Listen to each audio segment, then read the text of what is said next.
Who put that chair there? Huh? Not my chair, not my problem. That's what I used to say. About what? Not my chair, not my problem. Not my monkeys, not my circus. You feel me? What kind of situations would you say that about? Like if you were at like a party and you brought like 5 guys with you, Uh-huh. and someone starts puking and passes out on the ground, and they're like, "Somebody help him!" I'm like, "Not my monkeys, not my circus." Like if it was one of my boys, I'd be like, "Fuck, gotta go help out." But if it ain't nobody I really know or have any personal attachment to, not my chair, not my problem. Yeah, I see what you're saying. Seashell hell. Huh? I love seahorses. What? I love everything about them. Like what? Seashells and seahorses. Sea hell. Well, okay. Get real. All right. Were you recording Yes. all of that? Yeah. We're going to put that in? Maybe. What's up, everybody? Welcome to the Deseret MMA podcast, the number 1 podcast in the entire nation and in the state and in all of the dimensions in sea hell. We're all the seahorses' favorite podcast. You think? I do. They're not listening. Can seahorses hear? Can fish hear? Like, do they have hearing? I think so. You think? I think so. I don't know. They have ears. Don't seahorses have ears? But anyways, I'm your host, Garrett Kimball. Of course, always joined by my sexy assistant, Kobe Mooney. What's going on? The studded sunglasses.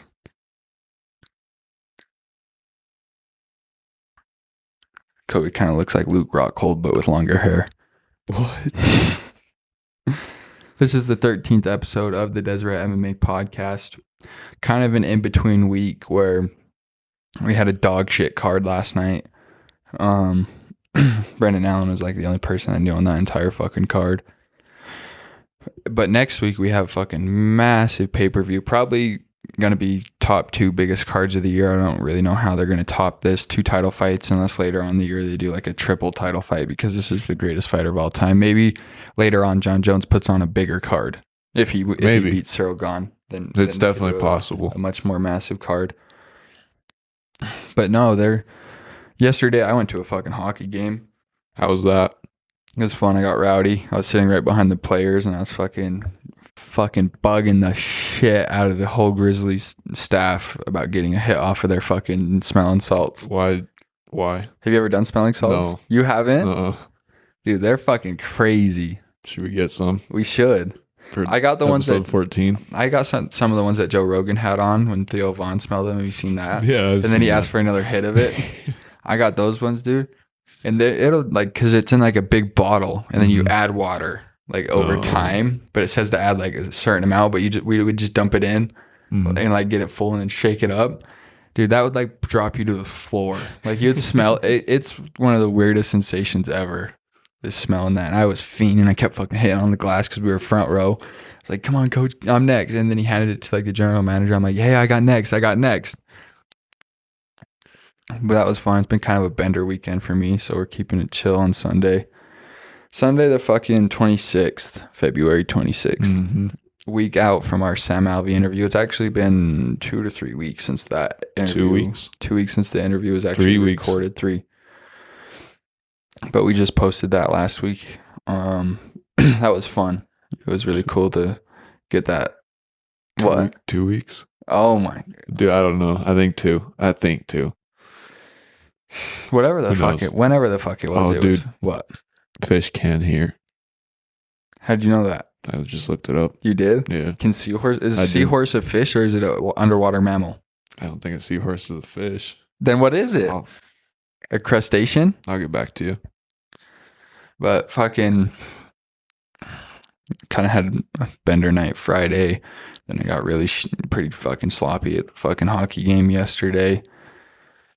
You going to another hockey game? I think I'll be back. I just love sporting events, dude. And it's like $40 for those seats. Like, Mm. It doesn't sell out or nothing like that, but it No, was fun as fuck. They do these stupid ass cowbells, bro, and those things yeah. get fucking obnoxious. I'm not gonna lie. I'm And a pretty then big hockey fan. the one girl screamed out. There's a girl a couple rows above us that fucking screamed out like 17 times. The ice is slippery. l- Learn how to swim or something like that, or learn how to skate. Like it was like a chant that she did, like probably like a season ticket owner. But no, it was fun. I haven't watched a single fight from last night. I'll probably watch the Brendan Allen fight. I didn't even see anything. I haven't even watched the Dana White interview. I've been so busy. Just getting up slow this morning and then heading down here. Yeah, I didn't watch Riverpod. the fights yesterday. No. I did see that Dana said if Volk beats Yair, then he'll do the Yeah. rematch with I saw the Islam. headline on that, but I haven't watched the interview. That's But- kind of what I was hoping for. I was hoping you'd go back and fight Yair first anyway. Well, yeah, he would have to. He needs to rectify the Yeah. belt. But I'm curious how quick he's going to get back in there because he's been very active, but he's been winning. So we'll see how fast Volkanovski gets back in there.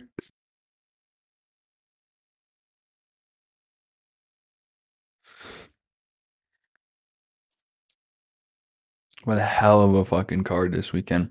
Oh yeah, 285 coming up next 285 weekend. is going to be huge.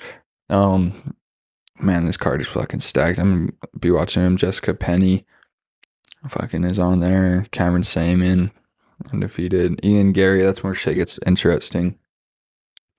Fucking Ian Gary. When did he last fight? He hit 720 favorite. That's like I bet the house on one. I think I may shoot out to Wendover and do a parlay for the night. Friday. think? Yeah. What kind of parlay are you looking at? I feel like I want to go safe and just try to actually make some fucking money instead of doing some wild picks. I haven't looked at any odds or anything like that, but if I had to just briefly, I'd go with Ian Gary. I don't think they put him in a situation to lose. Same with Bo Nickel. He's a 1,400 favorite. Bo Nickel is. So the odds aren't going to be great, but it's going to be safe. And then I'd probably going to go with John Jones. I don't even know what kind of odds that would look. I could check out. So you got John Jones Yeah. gone? I do got John Jones. I think if Francis Ngannou could out-wrestle John Jones or out-wrestle Cyril Gane, I think John Jones is going to have no issue getting it to the ground and winning that way. But John Jones's pedigree is just so much fucking bigger. They don't have all the fucking...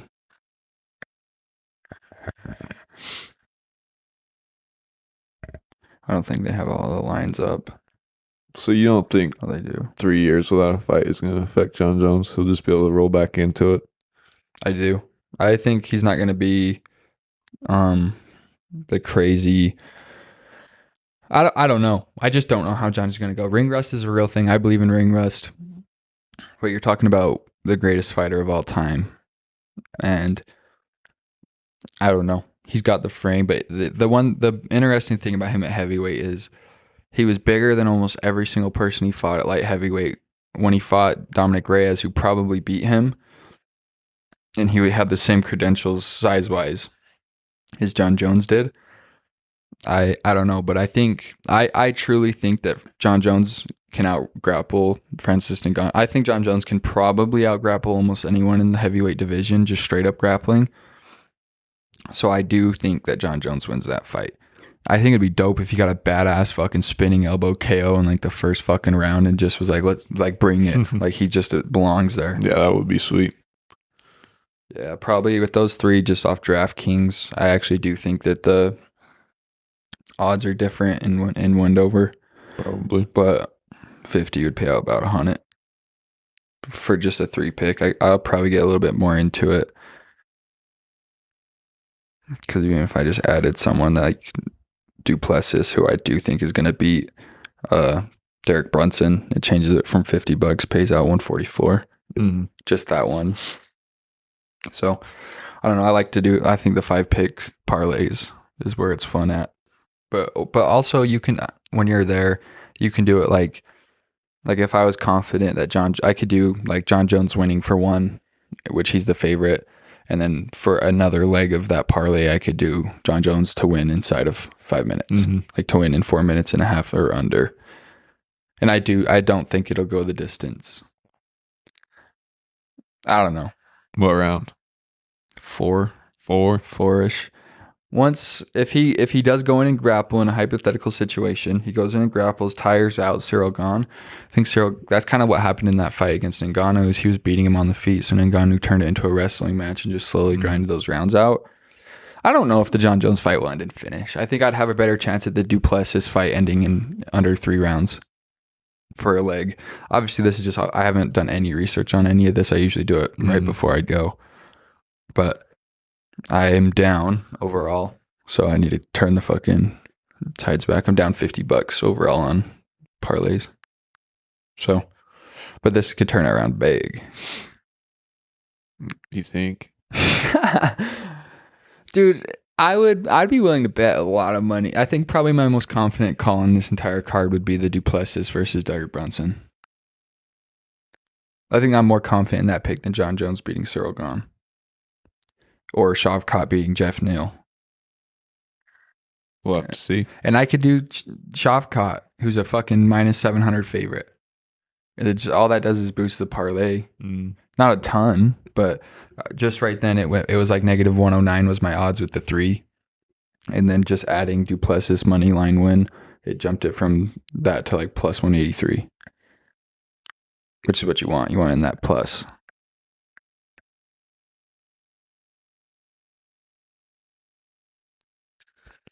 I enjoy your company. Do you? Then you got Valentina Shevchenko versus Alex Carasso. I think that French girl was really supposed to be up next. Fiorot or something like that. This lady lost to Carla Esparza. She beat Macy Barber. Must have been a fluke. Oh, goodness. And you got the Shavkat and Jeff Neal fight. Shavkat probably going to win that. He's actually negative 500. He's not negative 700, but Jeff Neal's a fucking beast. And then Matasius Gamrot stepped up to fight Jalen Turner. It's a good one. The Bo Nickel and Jamie Pickett fight. Jamie Pickett is kind of like a stepping stone kind of guy to see where everyone's at. And it's like the kind of fight that'll get you a ranked fight. And Bo Nickel gets it on his UFC debut. So, on the main card too. Yeah. So I think Bo Nickel's star potential is huge, and I think that they're gonna boot. I think because there are some people that do get to skip a lot of shit. Like Michael Chandler was one of those guys that, but he had a more dominant credentials in past organizations. But I think Bo Nickel's going to be one that they're gonna, because he just has such high level grappling. But what's weird is Bo Nickel has said in interviews that he's looking to take kind of a slower approach, kind of like Sean O'Malley. Well, I mean, that's how you get the money. Yeah, I mean, that's what Bo said. But it looks like he's going to come out big. Like, well, this is going to get him a ranked fight. I'm pretty confident on that. There's situations where the UFC could build up a star, but I know how dominant grappling is in MMA. So I think, I don't know. We'll see. I mean, he's on the main event already. Yeah, he's coming out big. And Sean O'Malley was like that too. He was main card guy really early on. No, I'm very interested to watch that fight. I bet it's going to be a quick one. I bet it's a first round submission. That'd be a good bet to put on too, to end it by stoppage. Yeah, you should throw that on. Do like a 7-pick parlay. Yeah, 7-pick. I bet you win that. You think you think Bo Nickel finishes by I'm stoppage? Not sure. I've not. I don't think you can actually do stoppage. Like I think you can do the not make it to the rounds, like not make distance. But those odds aren't great. But if you go by, if you try to pick submission or you try to pick KO, like method of winning, then those odds are a lot better. Jamie Pickett has a 4-inch reach on Bo Nickel. That doesn't mean shit to those grappling guys, though. They're going to get their hands on you anyways. Yeah, that's true. We'll see. We'll see what happens there for sure. Cody No Chin Garbrandt comes back. I actually really like Cody Garbrandt, so it sucks to see him lose all these fights.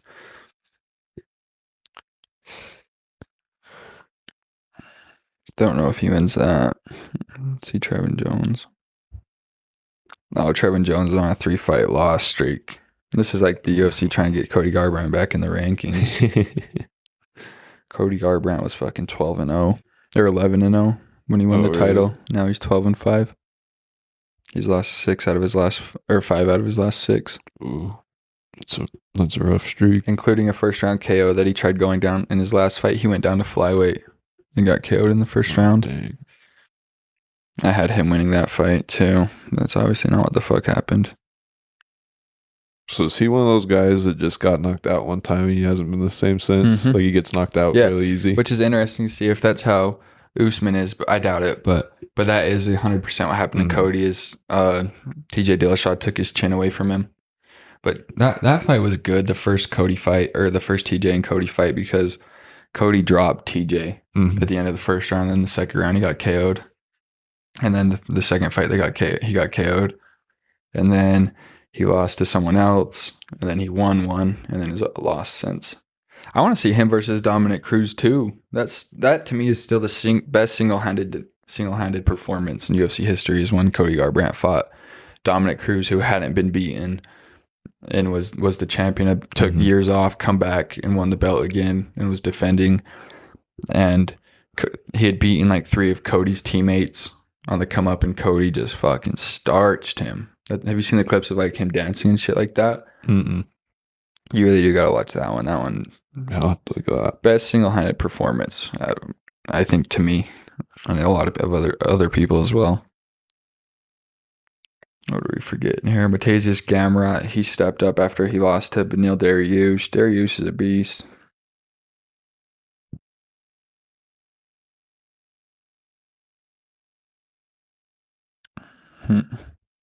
What else we got here? I think Derek Brunson, this is his last fight. You think when he lost to Jared Cannonier, I think he said he had 2 more fights then, since he's not going to get to the title. Oh, That he'd take 2 fights. I hear Whitaker and Khamzat Chimaev is in the works. really? That'd be a good fight. Would be a good fight. I hope Rob wins that fight. It'll kind of show because Rob's a big middleweight, so it'll show, because Khamzat is so fucking strong. He just manhandles all these welterweights. So that'd be a good fucking fight. I would like to see that fight. That'd be a good Paddy's fight. fighting Drew Dober. It could be the end of Paddy's career. Drew Dober's a fucking beast. Paddy needs a win here. After his last fight, I don't think he can beat Drew Dober. But there's time for adjustments and everything, so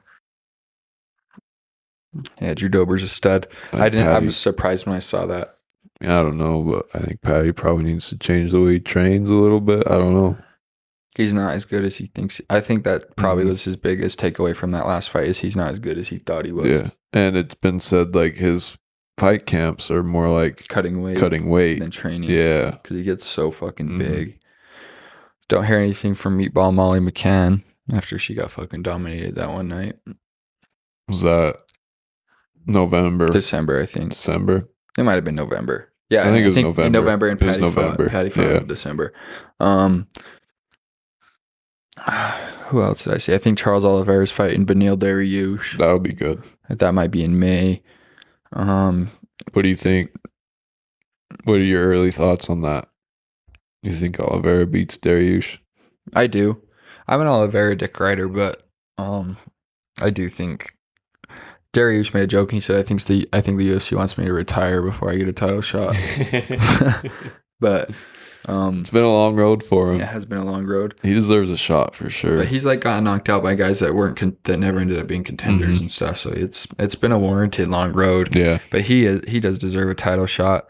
But this is kind of what he said too, is the Oliveira fight's like an eliminator. Like, who the fuck else gets a title shot if he beats Oliveira? So unless they go Islam and Volk 2. I mean, I think that's what that is. Whoever wins out of that fight gets the title shot.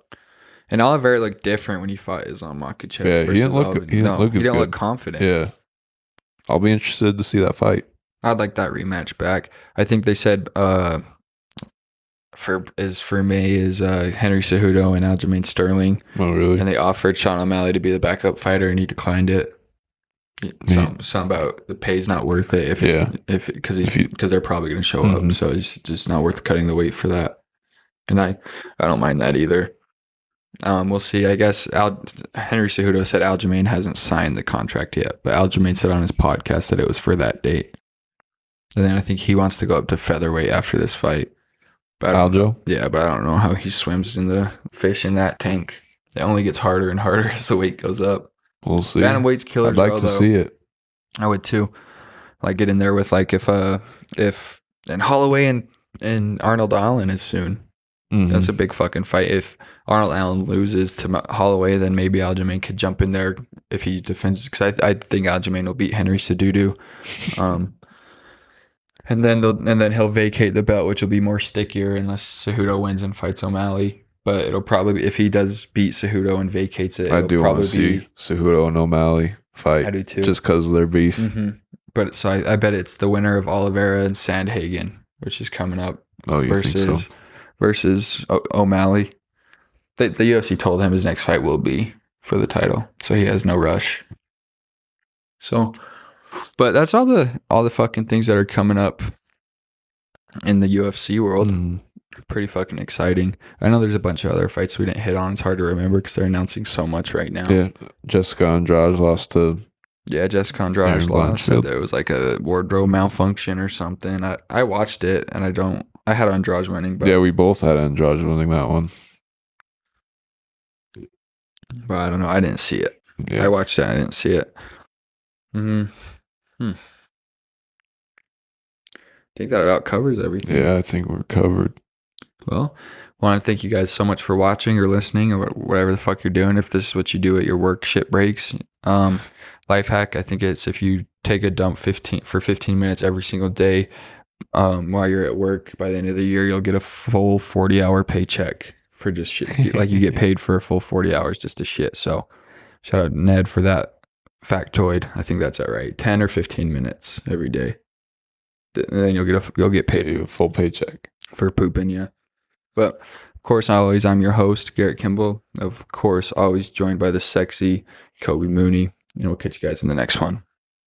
Peace. Like, comment, and subscribe. Follow us on social media. Deseret_MMA. We always hit that one. Go watch the Sam Alvey interview. Yeah. How long was that?